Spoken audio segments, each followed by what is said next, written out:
Absoliučiai. Viskas viso to egzistuoja čia ir dabar. Ir viskas ir vieno veito. Vienintelį veitą, kuriuo tu vis laik atsidursi ir būsi, yra čia. Ir vienintelis laiks, kuris vis laik bus, yra dabar. Net ne vėliau, ne prieš tai.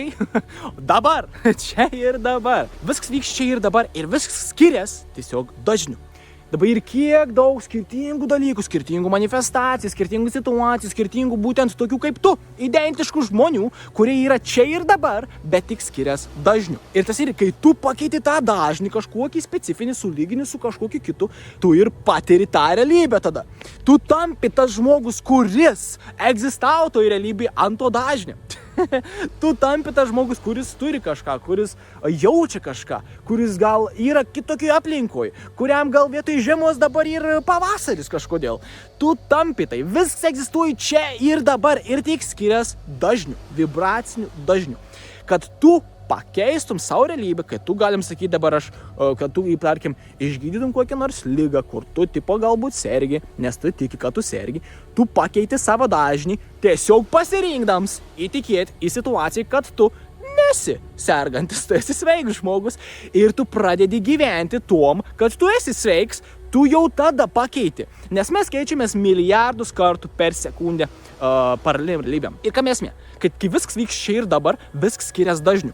Ir kiekvienas žodis dabar man yra skirtingas dažnis. Ir aš keičiuos milijardus kartų dabar. Taip pat kaip ir tu dabar žiūrint šitą video. Kities milijardus kartų per sekundę.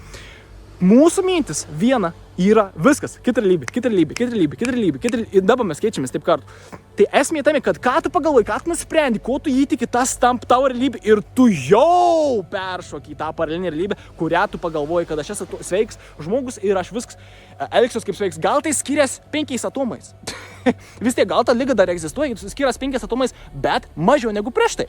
Ir kuo tu eisi daugiau to keliu, kuo tu daugiau leisi savo patikėti tom, kas iš tikrųjų esi. Leisi patikėti savo galiom, katros egzistuoja čia ir dabar, bet didžioji dalis kažkodėl nenaudoji. Pakeisi save. Tu galbūt pasveiksi, tu galbūt pritrauksi kokį nors gal žmogų į savo gyvenimą, tu galbūt pritrauksi situacijas, galimybės, sinchronizacijas, pozityvą į savo gyvenimą. Viskas, absoliučiai, viskas gyvenime yra čia ir dabar. Šioj vietoj, kur tu dabar stoji ir kur aš dabar stoju, tai ir ta pati vieta tiesiog skiriasi dažnių, vibracinių dažnių, kurį mes turim galę įtakoti savo laisvą valią.